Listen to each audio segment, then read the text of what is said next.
नमस्कार विद्यार्थियों। आप लोगों ने जो भी हिंदी शिक्षण के विद्यार्थी हैं उन्होंने अपने पाठ्यक्रम से संबंधित वीडियो को देखा, उसे सुना, उस पर प्रतिक्रिया करी और साथ ही साथ आपके जो डाउट्स है या आप दूसरे किन टॉपिक्स को पढ़ना चाहते हो ये आपने भेजा। इसके लिए मैं आपका बहुत बहुत धन्यवाद करती हूँ। और इसीलिए अब आज की कक्षा में आपकी जो एक जिज्ञासा थी कि पाठ योजना का निर्माण कैसे किया जाए, ये मैं आपको बताऊं। पाठ योजना का निर्माण कैसे किया जाता है, ये इस पे चर्चा करने से पहले मैं आज आपको ये बताना चाहूँगी कि पाठ योजना की आवश्यकता क्या है। पहले पाठ योजना का मतलब है कि जब हम शिक्षक के रूप में कक्ष में पढ़ाने के लिए जाते हैं तो उस समय सबसे पहले हमारे अपने कुछ निर्धारित उद्देश्य होते हैं। यानी हम कक्षा में जब जा रहे हैं तो हम विद्यार्थियों को कुछ पढ़ाने के लिए, कुछ सिखाने के लिए जा रहे हैं, अधिगम के लिए जा रहे हैं।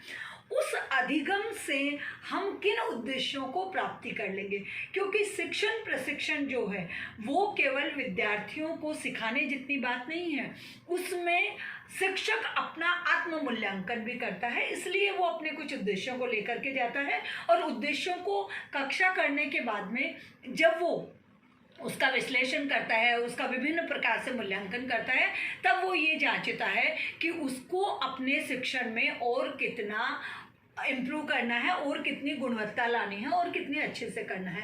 तो अब पाठ्य योजना, आप जब विद्यालयों में जाएंगे और पाठ्य योजना का निर्माण करेंगे तो आप 40 मिनट का आपका एक कक्षा होगी। उस 40 मिनट में आप कितना पढ़ाएंगे और कौन कौन से चरणों को आप उसको करना है, उसके लिए एक योजना का निर्माण किया जाता है। जैसे हम भोजन बनाते हैं, अब भोजन बनाने के पहले हम सारी तैयारी कर लेते हैं, है ना। जैसे मान लीजिए हम चाय बनाने की बात करें तो चाय में हमें चीनी चाहिए, अदरक चाहिए, काली मिर्च चाहिए, लौंग चाहिए, इलायची चाहिए, दूध चाहिए, पानी चाहिए और इस तरह की चीज़ें हैं। वैसे ही जब कक्षा में जाते हैं तो पाठ्य योजना में हमें कौन कौन से चरण चाहिए और क्या क्या हमें उसके अंदर समेटना है, ये देखना है। तो मैं आप सीधे आती हूँ आपको पाठ्य योजना के चरण। इस कक्षा में मैं केवल आपको पाठ्य योजना के चरण बताऊंगी और आगामी कक्षाओं में मैं आपको एक एक चरण को किस तरह से किया जाता है ये बताऊंगी।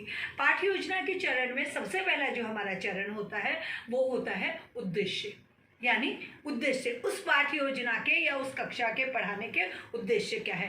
पहला हो गया हमारा उद्देश्य। अब उद्देश्य को आप ऐसे समझ लीजिए कि उद्देश्य दो प्रकार के होते हैं। एक सामान्य उद्देश्य होते हैं जो किसी भी शिक्षण के सामान्य उद्देश्य होते हैं। किसी भी भाषा शिक्षण के, हिंदी शिक्षण की कक्षा में जा रहे हैं तो हिंदी पढ़ा करके हम कौन से उद्देश्यों की प्राप्ति कर लेंगे। तो एक हो गया सामान्य उद्देश्य और दूसरे हो गए विशिष्ट उद्देश्य। विशिष्ट उद्देश्य होते हैं जो एक पर्टिकुलर जो एक टॉपिक पढ़ाया जाता है, एक गद्यांश या पद्यांश पढ़ाया जाता है, उससे जुड़े हुए होते हैं विशिष्ट उद्देश्य।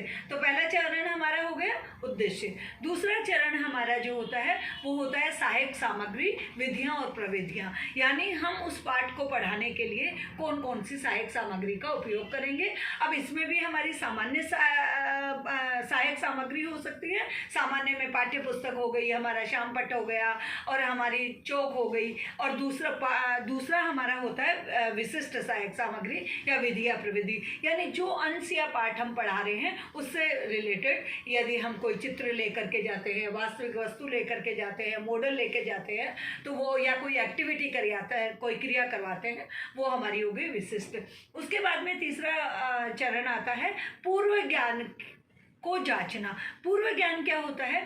आज जैसे मैं आपको इस कक्षा में पाठ्य योजना के चरण पढ़ा रही हूँ, अब कल मैंने आपको पढ़ाया था कि भाषा क्या है और हिंदी भाषा शिक्षण क्या है।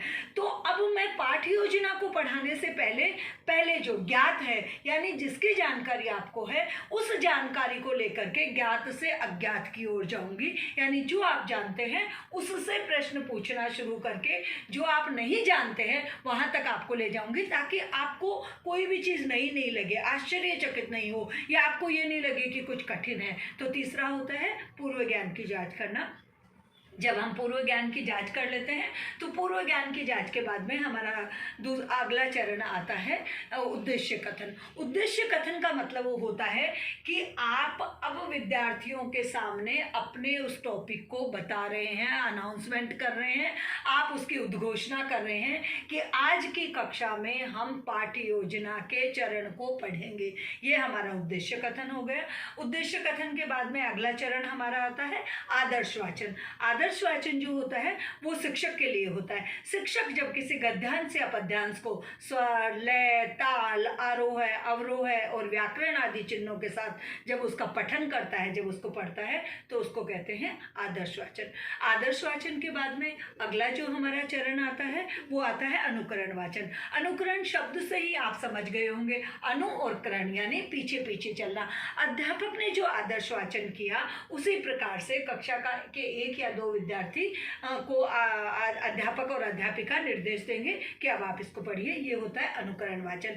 जब आदर्श वाचन और अनुकरण वाचन हो जाते हैं तो अगला चरण हमारा आता है काठिन्य निवारण। आपको लगेगा ये काठिन्य निवारण क्या है? जो गद्यांश या पद्यांश हमने पढ़े उसमें जो कठिन शब्द आए, जो सामान्य आम बोलचाल की भाषा में नहीं आते। मान लीजिए कि कहीं पे आ गया स्वास्तिक, मान लीजिए कहीं पे आ गया किंग कर्तव्य विमूढ़, ये जो शब्द है ये सामान्य बोलचाल की भाषा में नहीं आते, तो इनका निवारण करना। इसके बाद में अगला चरण आता है हमारा वस्तु विश्लेषण। वस्तु विश्लेषण का मतलब है कि जितना गद्यांश, जो एक या दो गद्यांश और पद्यांश हम पढ़ाए उनमें से हम को एक दो प्रश्नों का निर्माण करें वहीं पे और विद्यार्थियों से पूछे, ताकि हमें ये पता चले कि विद्यार्थियों को समझ में आ रहा है या नहीं आ रहा है। जब वस्तु विश्लेषण हो जाता है तो उसके बाद में पुनरावृत्ति की जाती है। अगला चरण हमारा पुनरावृत्ति है। पुनरावृत्ति का मतलब है पुनः आवर्ती करना, यानी जितना भी पाठ्यक्रम का अंश हमने पढ़ाया उस पाठ्यक्रम के अंश की पुनरावृत्ति करना। और पुनरावृत्ति में 4 से 5 प्रश्न पूछे जाते हैं, लेकिन वो प्रश्न वस्तुनिष्ठ होते हैं। आपकी जिज्ञासा ये भी होगी कि वस्तुनिष्ठ प्रश्न कौन से होते हैं? वस्तुनिष्ठ प्रश्न का मतलब होता है जिसे हम अंग्रेजी में ऑब्जेक्टिव टाइप प्रश्न क्वेश्चंस कहते हैं। ऑब्जेक्टिव टाइप में रिक्त स्थानों की पूर्ति करो, मिलान करो, या फिर अनेक शब्दों के स्थान पर एक शब्द लिखिए, है ना, जोड़िए, इस तरह के प्रश्न आते हैं।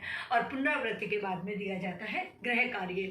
गृह कार्य क्या होता है? गृह कार्य ऐसे नहीं कि आपने सीधा विद्यार्थी को परोस के दे दिया। गृह कार्य में हमेशा ध्यान रखना चाहिए कि गृह कार्य विद्यार्थी की रचनात्मक क्षमता या उसके कौशल पर आधारित होने चाहिए। मान लीजिए कि हमने एक पाठ पढ़ाया कि स्वच्छता, हमने एक पाठ पढ़ाया, मैं एग्जाम का उदाहरण के रूप में आपसे कह रही हूँ कि स्वच्छता के बारे में हमने बताया। अब हम विद्यार्थियों को ये प्रश्न देने की बजाय कि स्वच्छता क्या होती है बताइए, पाठ में क्या पढ़ाया गया, हम उनको ये भी कह सकते हैं कि आप के अनुसार स्वच्छता क्या है और आप स्वच्छता अपने परिवार में या अपने विद्यालय में कैसे रखते हैं, इस पे 10 लाइनें लिख के लाइए। हम उनको ये भी कह सकते हैं कि स्वच्छता पे आप एक छोटा सा चार्ट बना के लाइए। तो इस तरह ये हो जाता है रचनात्मक गृह कार्य, और ये हमारे कुल चरण हो गए हैं। मैं इनको एक बार पुनः दोहरा देती हूँ। सबसे पहले हमारे हो गए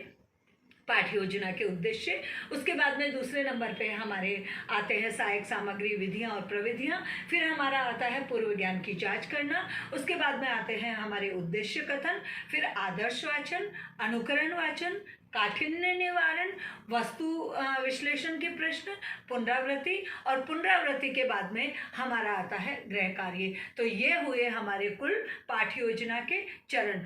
आज की इस कक्षा में मैंने आपको पाठ्य योजना के चरण बताए हैं, और इन चरणों के बाद में अब अगली कक्षा हमारी जो होगी, उस अगली कक्षा में मैं आपको इन चरणों को किस तरह से किया जाता है इस पे मैं आपकी कक्षा लूँगी, और मैं अपने इस शिक्षण को यहीं समाप्त करती हूँ और आपका धन्यवाद करती हूँ कि आप इतने ध्यानपूर्वक अपने पाठ्यक्रम को पढ़ रहे हैं और लॉकडाउन के समय में घर में रहते हुए भी अपना अध्ययन जारी रख रहे हैं। धन्यवाद।